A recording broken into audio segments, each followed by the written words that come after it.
जय हिंद, मैं Rakesh of AC academy से।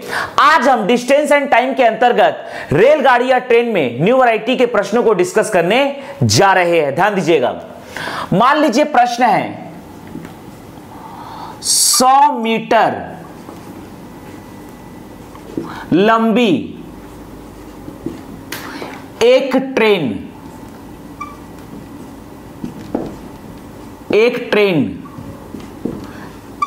की चाल 50 किलोमीटर प्रति घंटा है। विपरीत दिशा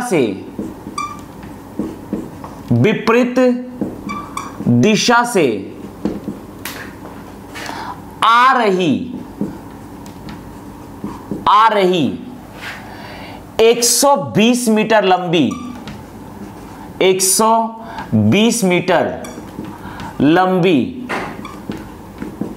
एक दूसरी ट्रेन को 6 सेकंड में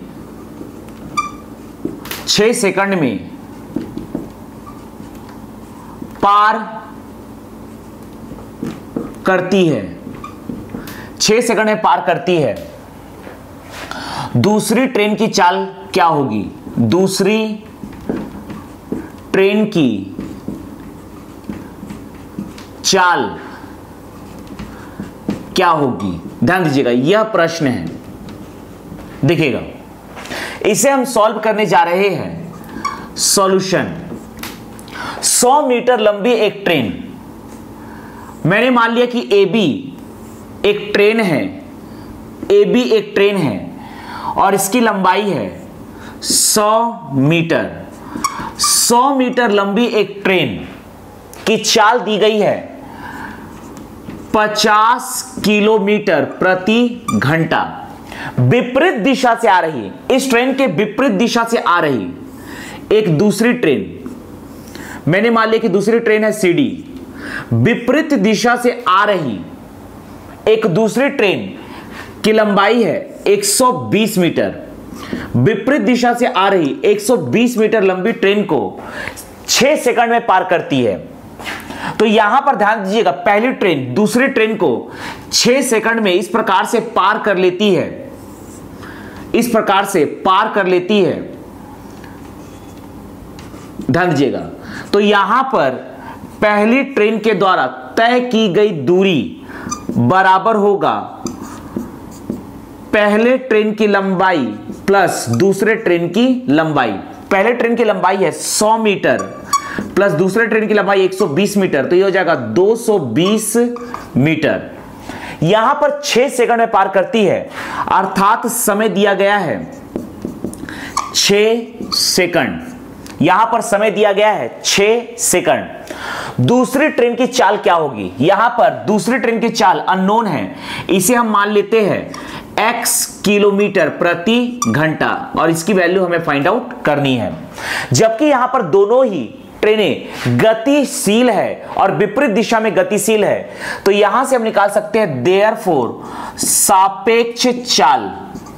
सापेक्ष चाल बराबर, दोनों ही विपरीत दिशा में गतिशील है, अर्थात x प्लस वाई बराबर x अननोन है। यहां पर ये वाले को हमने x माना है, y ये आपका है 50। ध्यान दीजिएगा, दोनों ही विपरीत दिशा में गतिशील है, दोनों को जोड़ेंगे तो x प्लस, यहां डायरेक्टली लिख सकते हैं x प्लस 50, ये इसका मात्रक होगा किलोमीटर प्रति घंटा।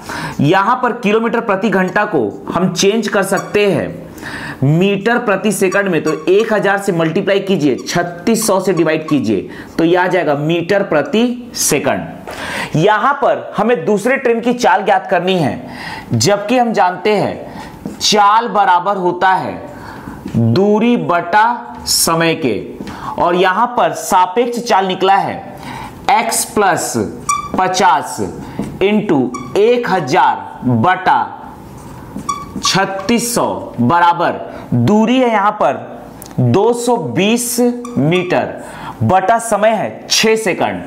यहां पर हम काटेंगे 2020, 6 छक 36, 2 तिया 6, 2 पंचे 10, 5 से काटिए 5, 5 चौक 20, 5 चौक 20, और यहां कुछ नहीं कटेगा, क्रॉस मल्टीप्लाई करेंगे तो x प्लस 50 बराबर आएगा 4 तिया 12 का 2 हासिल है 1, 4 तिया 12 और 1 13, 132। देयरफॉर x बराबर आएगा 2, यहां आएगा, यहां पर 13 में से 5 गया, यह आ जाएगा 8, 82 किलोमीटर प्रति घंटा। तो दूसरे ट्रेन की चाल है 82 किलोमीटर प्रति घंटा। इसी में हम दूसरा प्रश्न डिस्कस करने जा रहे हैं, ध्यान दीजिएगा। इसी में हम दूसरा प्रश्न डिस्कस करने जा रहे हैं, देखिएगा।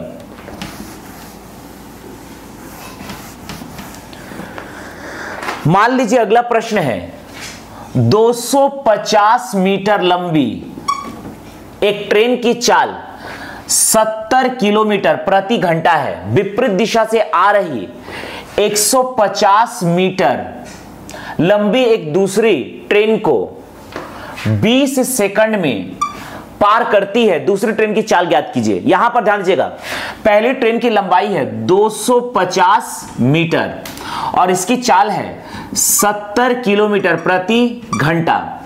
दूसरी विपरीत दिशा से आ रही दूसरी ट्रेन की लंबाई है 150 मीटर और इसकी चाल हमें फाइंड आउट करना है, जिसे हमने मान लिया x किलोमीटर प्रति घंटा। ये दोनों ही विपरीत दिशा में है, अर्थात सापेक्ष चाल बराबर होगा x प्लस 70, ये है किलोमीटर प्रति घंटा में। इसे हम चेंज कर सकते हैं मीटर प्रति सेकंड में, ये चेंज हो गया मीटर प्रति सेकंड में। यहां पर ट्रेन के द्वारा तय की गई दूरी बराबर होगी पहली ट्रेन की लंबाई प्लस दूसरी ट्रेन की लंबाई, तो ये हो जाएगा 250 प्लस 150, 50 50 100, ये हो जाएगा 400 मीटर 20 सेकंड में पार कर लेती है। समय दिया गया है 20 सेकंड। हम जानते हैं चाल बराबर होता है दूरी बटा समय। चाल है x प्लस 70 इंटू 1000 बटा 3600 बराबर दूरी है 400 बटा समय है 20 सेकंड। यहां पर 20 20 10 10 इधर काट सकते हैं, 2 से काटेंगे 2 दूनी 4, तो यहां पर देयरफॉर x प्लस 70, यहां कुछ भी नहीं बचा, बस बचा है 36, 36 दूनी 6 दूनी 12 का 2 हासिल है 1, 36 दूनी 72। तो देयरफॉर x बराबर 2 किलोमीटर प्रति घंटा, अर्थात दूसरे ट्रेन की चाल है 2 किलोमीटर प्रति घंटा।